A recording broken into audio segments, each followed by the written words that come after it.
Noriu kviesti ir pristatyti mūsų kitą pranešėją, Phillą Lambertą, taip pat daktarą iš Sidnėjaus, iš Australijos. Phillas yra įgijęs daktaro laipsnį Sidnėjaus universitete, kur šiuo metu dirba edukologijos fakultete, kaip docentas, dekano patariamosios tarybos pirmininkas ir vicerektorius STEM akademijos valdybos narys. Lambertas taip pat yra Nanzingo pedagoginio universiteto docentas, Australijos švietimo koledžo narys, taip pat švietimo koledžo nacionalinis prezidentas ir valdybos pirmininkas, yra gavęs daug apdovanojimų ir pagarbos pareiškimų, per karalienės gimtadienį apdovanotas valstybės tarnybos medaliu už puikų indėlį į švietimą, 13 metais taip pat apdovanotas Australijos švietimo koledžo Sero Haraldo Vinholmo medaliu, taip pat dar yra daug visokių patirčių, apdovanojimų ir ekspertizių nuo Nyderlandų iki Kataro, Kazakstano ir, suprantu, net ir Lietuvos švietimo ministerijos. Kągi, daktare Lambertai, yra didžiulė garbė ir privilegija jūs turėti čia mūsų konferencijoje. The floor is yours. Thank you. Thank you, Ermas, and good morning to all in Lithuania. I love your country. I've been there several times and can't wait to return. Thank you for asking me to speak today on this topic, teacher competencies, the options, the new strategies, challenges, and the opportunities with teacher competency development. I'm going to talk about the terminology briefly, the scope of what's captured typically under teacher competencies, what's the purpose, and that varies across countries. So I'm going to share with you globally what are some of the purposes, the options that are available to a country or a schooling system, what are some of the new strategies that are being utilised, what are some of the challenges that probably all countries face one way or another, and some of the opportunities are made available through teacher competencies as part of standards within a school, within a country, sorry. So terminology, sometimes the standards are called competencies, sometimes they're called capabilities, sometimes they're described as professional qualities. Sometimes in some countries, the qualifications that you obtain and your training is a proxy for standards. In other words, they don't specify what standards are. By having the qualification and the training that is undertaken during service as a teacher, that's considered to be meeting the standard. And then there are countries that specify what their expectations are of neophyte teachers, that's teachers coming new into the profession, against those that are experienced. So what's the difference between a new teacher in their first years of teaching to an experienced teacher? I'm going to share with you some examples here across the globe. So from Wales, interestingly, notice their model, their professional standards. Obviously with these are the diagrams. Under these are the specificities, the frameworks with the detail. But interesting there, you'll see values and dispositions right in the centre, as central to teaching in Wales. And around the outside are the other elements: pedagogy, collaboration, innovation, professional learning, and leadership. That's leadership as a teacher. Now here's the Southeast Asian Teachers Competency Framework. A number of countries in Southeast Asia draw on this, or schooling systems do.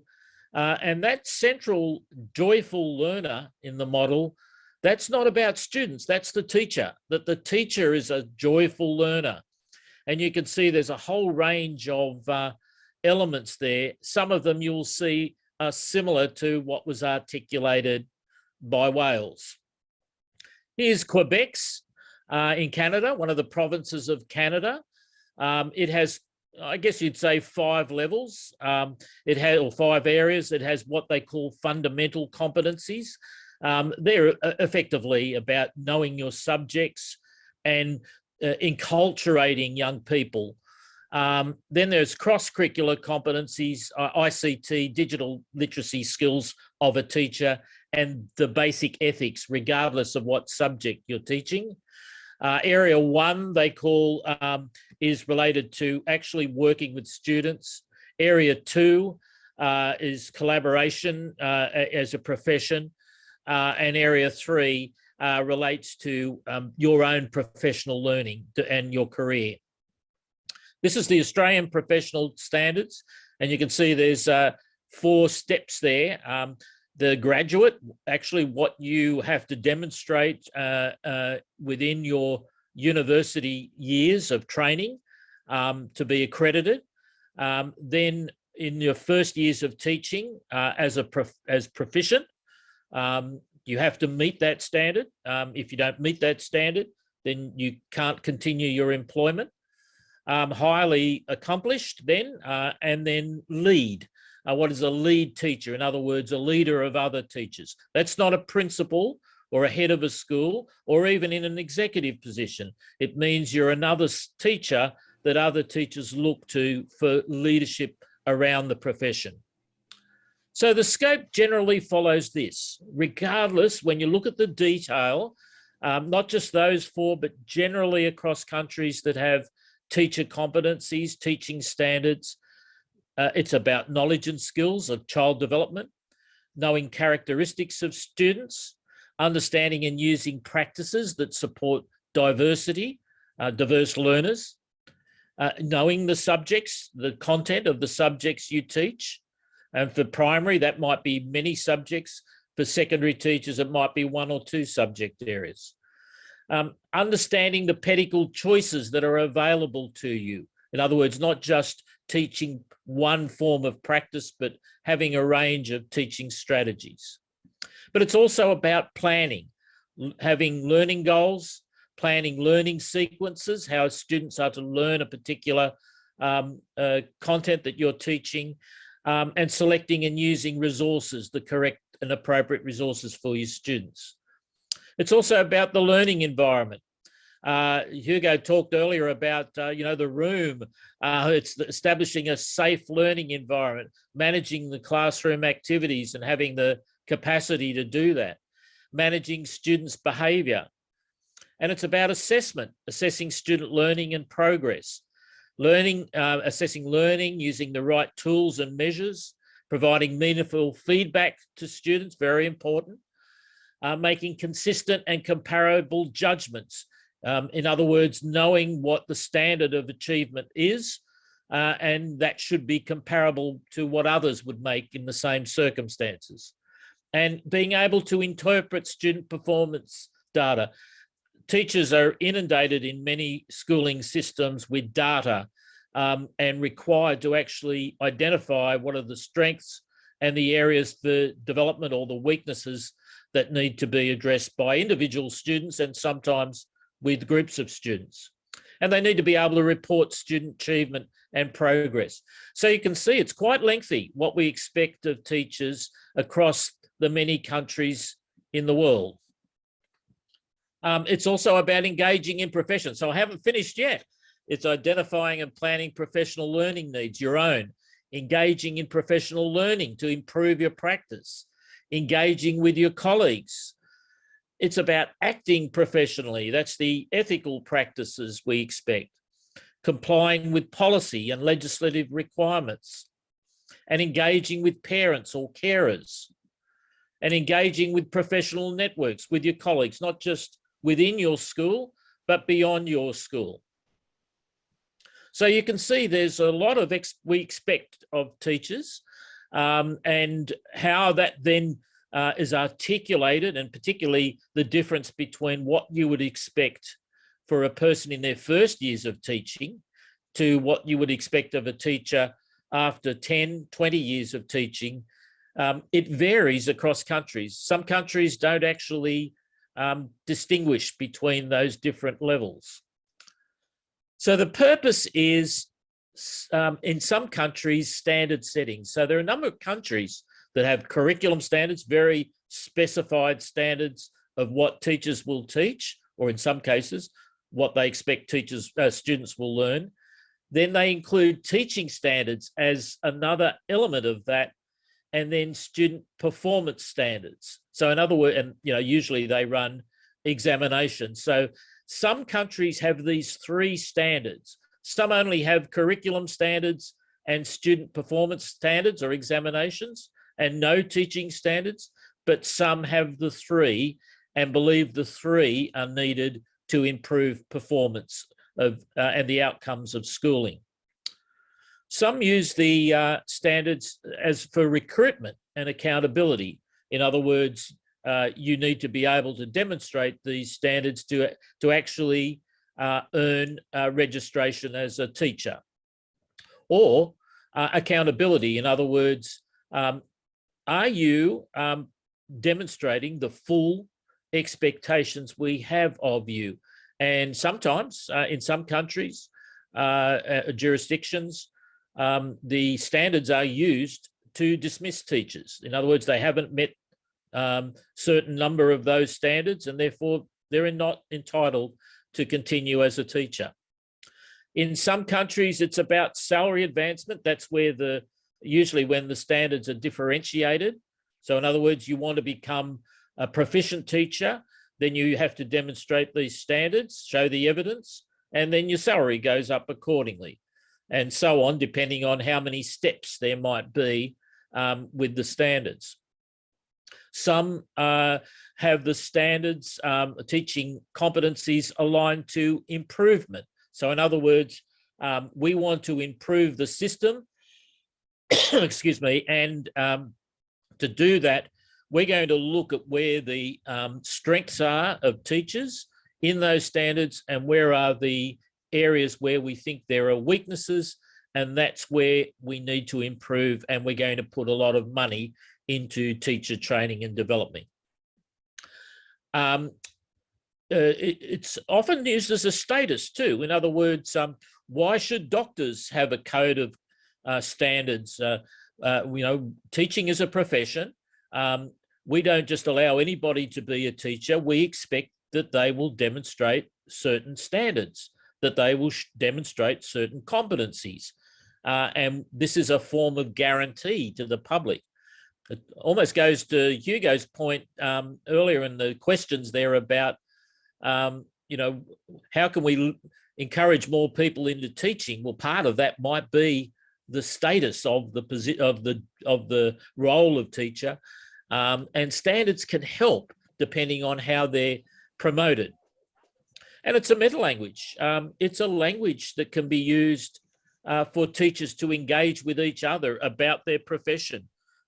When supervisors are talking to teachers that they're overseeing their work, or mentors, as Hugo was talking about, then there's a common language through competency frameworks that help you to be speaking the same language. Okay, here's some examples of different kinds of standards or competencies, teacher competencies. So here are three countries, Australia, Wales, Philippines, where they have a differentiated. So Australia, as you saw there earlier, graduate, proficient, highly accomplished lead. Philippines, beginning, proficient, highly proficient, distinguished. That's an interesting term. So you reach a point where you're a distinguished teacher. So that carries some status with it. A graduate in Wales, then an induction in the early career teacher, and then a sustained. You've sustained standards. Then there's a structure which is both general and sometimes subject. So in Texas, there's standards for a neophyte, someone coming into the profession, and then there's the general standard of all teachers. In Virginia, there's general standards and subject-specific standards. In the Southeast Asian model I showed you before, it's a competency framework, and that's the way, it's a general framework, and the same for Quebec. So it doesn't differentiate between teachers. And the alternative approach is countries like Finland, China, Norway, South Korea, where there's not really formal teaching standards. just by the candidature that makes itself available for in university for Finland, that in itself is a standard, considered a standard. And the professional peers keep their colleagues in check in terms of their competencies. And same in China, they have a very strong mentoring program there, very strong. So no specified standards, because the standards are known by the mentors and they articulate them and guide individuals. Every teacher has a mentor, and you might be surprised to know this, that in China, the teachers teach less time teaching students than any other country, many other countries. And that's because they have time with their mentors outside of teaching where they discuss their practice. Okay, so here are the options. So you can have a brief general description. Some countries have that. Sometimes it's just in their legislation, in the Education Act. This is what we expect of teachers, and that's it. Sometimes there are detailed statements set out and used for different operational needs, for accountability, for teacher development. So it just depends what you need the competencies articulated for. What's your purpose, if you like. Some are subject-specific descriptors. So what's a maths teacher competencies? What are the standards of practice we expect from a mathematics teacher, say compared to a visual arts teacher or a music teacher or a languages teacher? Sometimes they're differentiated, like I showed you, where you go up in levels. And so they can be related to a career path and a status, and they can be general or they can be specific too. What's a early career maths teacher's performance like compared to what you expect from a very experienced teacher of 10 years? Or another way of looking at it is nothing to do with years. You could start as an early career teacher, but you might early demonstrate that you're actually at a higher level of performance. So some countries enable that. And of course, as I said, also there's the alternative approach, and that's to have no standards, but to have some other proxy that can convince the public that you actually care about standards and competencies. It's not just a case that anyone could be a teacher. And when teachers go into the classroom, they just do what they want to do without having some professional responsibilities. Also, let's talk about some of the new, what I'd call new strategies. So these are strategies that are being explored by different countries. Doesn't mean they're incredibly innovative or that they are, highly attractive. I'm just saying that you're seeing these elements across the globe. One is about the dispositions of a teacher. So before you would get acceptance into a schooling system, they want to know why you want to be a teacher. They don't want you to say, because I like the money or because I couldn't get another job. They want to know that actually you like teaching young people. You have a commitment to young people, and that, this is maybe something that you always wanted to be. Or, as Hugo talked about, people who have transferred from other careers, and I've certainly met them. I used to have responsibility for Sydney public schools, and I would meet a solicitor who would have earned considerably more than a teacher in their practice. They actually never wanted to be a solicitor. Their parents made them enter law. They actually always wanted to be a teacher. And in fact, over a period of being a solicitor, they just didn't enjoy, it wasn't what they thought it was going to be. It wasn't as exciting as you see on TV. And so they became teachers. So I've met lots of different individuals who changed careers because they actually always wanted to be a teacher. And it was clear that they actually related well to young people. So some systems are saying, we don't want you unless you actually want to be a teacher and you have those dispositions. Some use peer review. So this is not a standards and competencies that are determined. Well, they might be determined externally, maybe through stakeholder dialogue, clearly with teachers, but the actual assessment and appraisal of teachers is not done by someone external or not even someone's superior or a school executive, but by a peer. So in other words, here are the standards, and we will make our judgments based on what my peers say of my professional practice.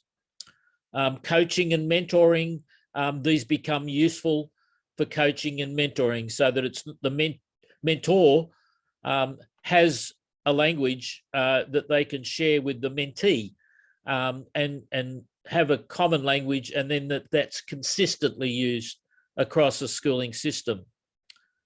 Here's another one, it's illustrations of practice. So these are exemplars, often mostly as videos. In Australia, we use these a lot. It's teachers that talk about their practice, that when we look at the standards, they demonstrate what that looks like in practice. So they, if you like, they're interviewed, it's modeled, they demonstrate it in a classroom, and other people talk about that person's practice, demonstrating that they've met that particular, they meet that particular standard, and they are a good illustration of what it looks like. Some actually countries require you to undertake examinations before you're appointed as a teacher. I haven't heard of a system that tests you during your time as a teacher. Maybe there's one out there. I haven't heard of one though, but certainly graduating students in some countries have to pass a literacy and a numeracy test.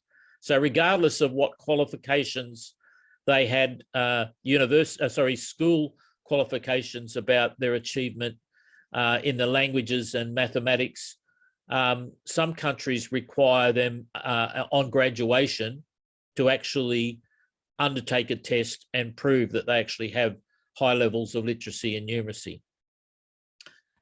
In some countries, it's tied to professional learning plans. So in other words, a teacher is required with their supervising executive in their school to have a plan for their own professional learning, their own professional improvement.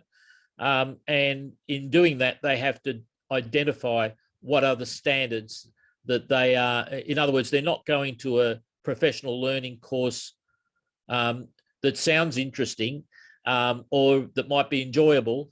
They're going to it because it's actually linked to an area where they have demonstrated they need improvement in their competency. So they share that with the supervisor, or maybe the supervisor comes to them and says, look, we have been talking about this area of need. Here are some courses that you could go to, that you should go to maybe, to improve your practice. Okay, what are some of the challenges? Well, there's some people that don't like the idea of standards, that would say, look, I've graduated from university, I've got a certificate, it says I'm a teacher, I can be a teacher. I don't want to be required to, I don't believe in standards, and I prefer to do things my own way. So there are individuals who will have that view. There are some that would be concerned, some academics, particularly in the early days in the turn of the century, this century, not the one before, in the turn of this century, there are some academics that feel that the moment you start to write down and articulate a standard, then that becomes a minimum standard and it stops teachers going beyond that. In other words, they do just what's written there, nothing more. And so again, that's obviously important. Part of this is the involvement of the stakeholders, of teachers themselves in the formation of competencies and standards. To get professional acceptance. So, there are jurisdictions and countries where the standards are imposed on teachers. They haven't had any engagement, and they don't necessarily believe that actually what has been articulated, maybe by an academic that the government has employed to do this, or maybe by it's been a consultant's been brought in, and it doesn't reflect actually their practice. The challenges are implementing and monitoring it. So once you've got them, do they sit on the shelf and nobody looks at them again, or are they used? And if they are used and expected to be used, then how are they monitored? Do they have the credibility? Do people from outside looking in, would they say, well, you've covered the scope that I would think a teacher needs to demonstrate? Showing evidence. How do you show evidence? And what is good evidence in a demonstrating competency? And of course, depending on how the words are written, interpretation. So the opportunities provided, this will be my last slide before questions. This gives a focus for professional dialogue.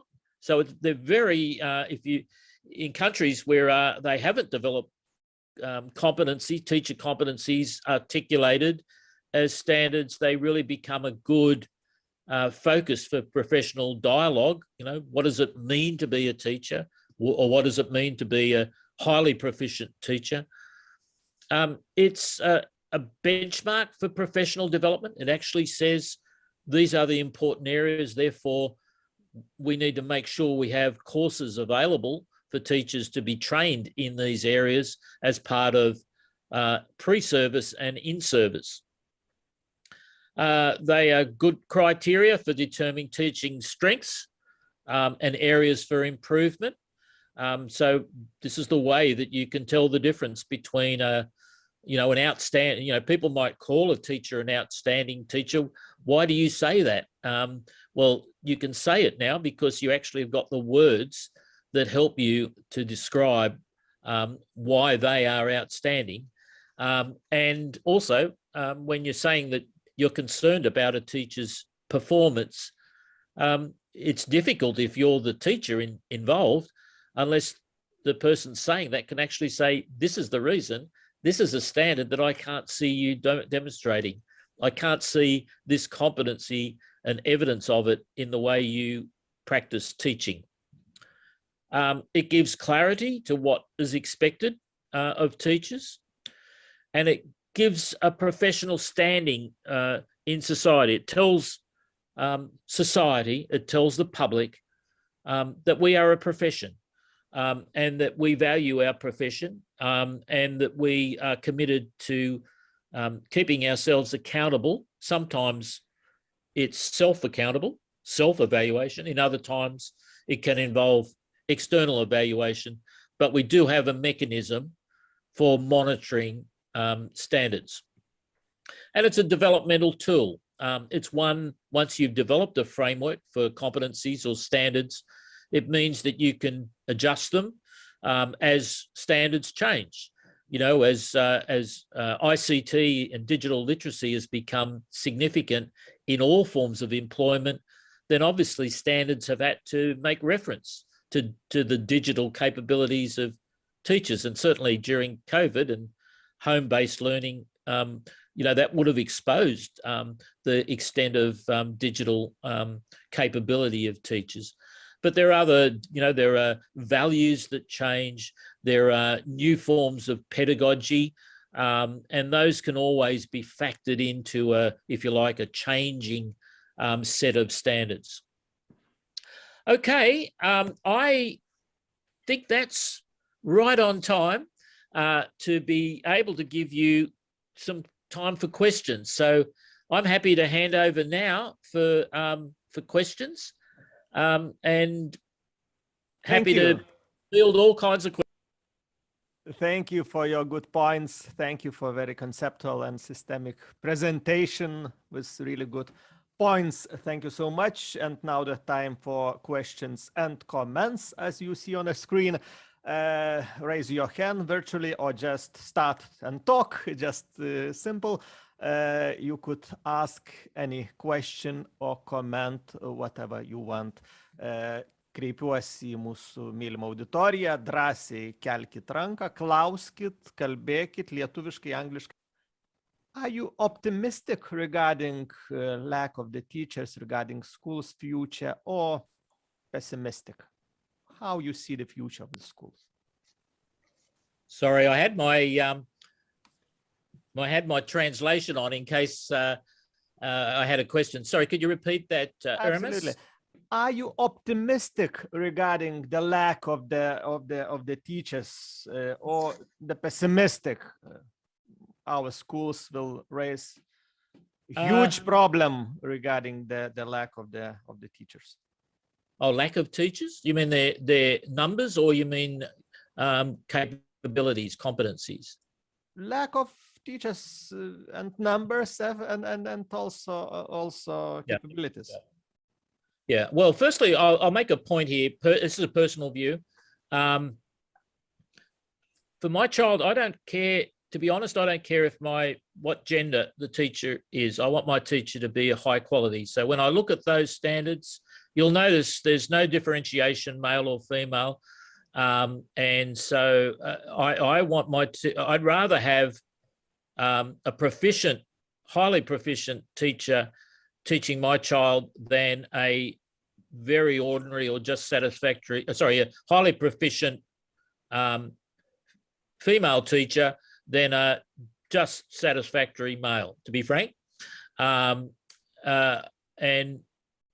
there are issues here. There's global issues, about teacher shortages. It was in the paper in Sydney today about teacher shortages in New South Wales, my state schools. So part of it can be to do with salaries. Part of it can do, some countries, they don't have a lot of difficulty, largely because the status of teachers is high in the public, and it doesn't mean that they're paid significantly well. It's just that they're respected, and it attracts people who are, really, want to be in a profession that's respected. And by the way, there's a universal shortage of maths and science teachers. That's universal. So you shouldn't feel, whatever country you are, that's a problem only you are, and the reality there is, young maths graduates will earn a lot of money. STEM is clearly on every country's mind. And so STEM professions are always going to trump teaching, whether we like it or not. So that's a problem. I'm going to say something quite radical. Everyone's going to hate me, I know, but I actually would pay maths teachers more. I actually would think we just can't keep waiting for them to say they want to be, I would actually pay maths teachers more. And I know that's a very unpopular thing to say. We've got a question from Įgijęs. Yeah. Is that going to be English or Lithuanian? Taip, sveiki, laba diena. Iš tiesų labai įdomus pokalbis ir Neskubėkite, Įgijęs svečias tuoj dar užsidės jums garsą. Phil, you catching the voice? I'm just transferring over. Yeah. Wonderful. Įgijęs.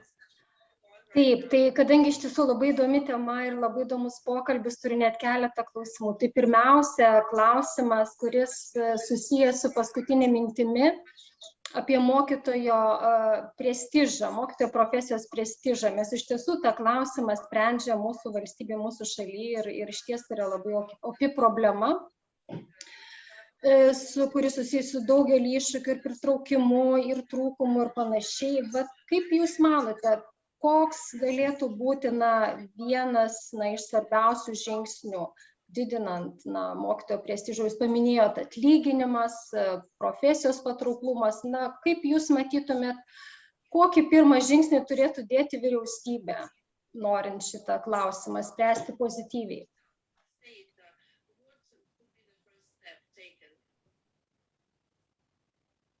All right, I've just got to switch between my interpretation there. Thank you. That's an excellent question. Yes, what can the state do? There's certainly efforts clearly from in relation to salary, but salary is not everything. It really, I mean, during COVID, teachers have done an amazing job across the globe. And, in some countries, they hardly get a mention. They're not seen as essential workers, even though they actually were essential to keeping the economy operating. So one of the, clearly leaders at the highest level need to continually articulate why teachers are important and ensure that the public gets the message that, they deserve respect, the same kind of respect that has been demonstrated to medical workers during this pandemic, and once we're past that, just generally. So there's certainly there are key messages that you should get that could be given, and also I think the media can play a really important role here. Media itself, it loves binary issues. It loves to actually have contests between different political parties about what they're going to do with education. In the countries that are advancing most, they don't have that debate. They see young people and schools as far too important than to get involved in political, what we call a political football from one side to the other. So I think there's a need for a bipartisan government approach to get the media on side, to get business on side. Business sometimes articulate that children aren't leaving schools with the abilities they used to have. Yet at the same time, the same people who say that, they want their young people to have a whole lot of different competencies and the kind of range of competencies that schools have to teach now. So, yeah, I think it's on multi-levels, to be honest. And, salary is only one part of it. Status, prestige certainly is as well. Thank you, Phil. We are catching some compliments for you, and thanks for your presentation in the chat. And also Rima, our participant, asking you, Mr. Phil, how would you describe happy teacher in Sydney? Which teacher? Happy teacher. What's a happy teacher? In Sydney. That's a good question. A happy teacher, I think, I talked earlier about dispositions.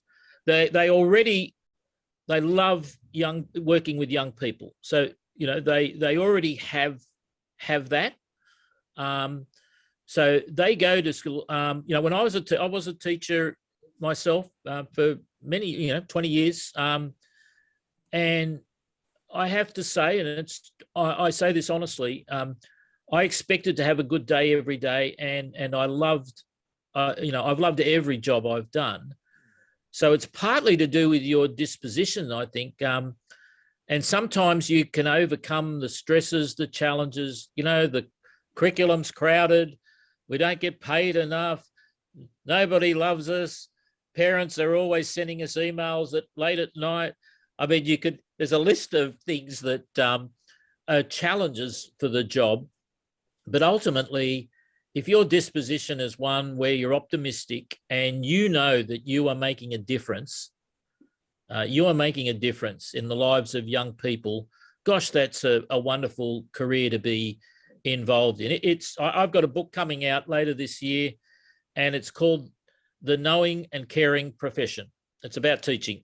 And I wrote that, not it's for teachers, but not purposefully for teachers. It's actually to tell other people about the complex world of teaching and why it's such an amazing career, and one that has, for centuries been known as the knowing and caring profession.